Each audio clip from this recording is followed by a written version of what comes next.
Hi, I'm Kristyn with Then Beyond. Today's Inferno exercise is beasts.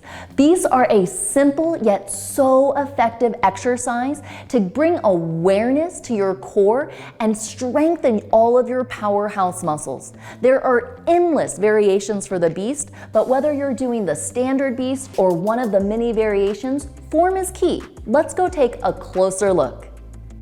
Beast. Place your wrist directly underneath your shoulder, shoulder width apart, fingers wide.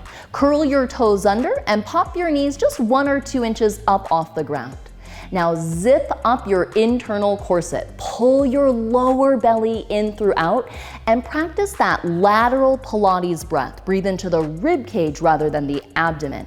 This beast hold position is the foundation for many variations, including bringing the knee up to the elbow in our standard beast, reaching the knee as far as you can, and then back to your starting position. Make sure that nothing else moves as you are doing this movement, engaging your core throughout.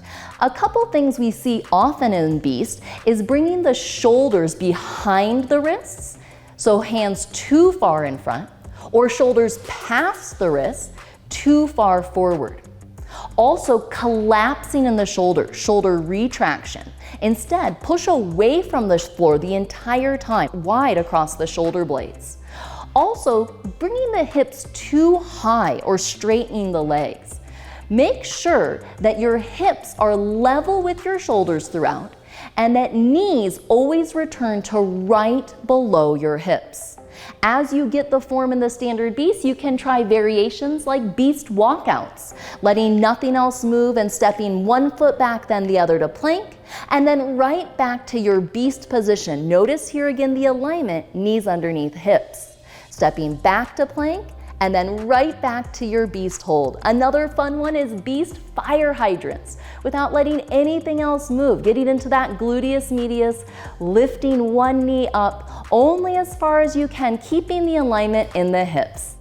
Keep these tips in mind next time you make it to your mat, and we hope you'll get more out of your practice with us. See you soon.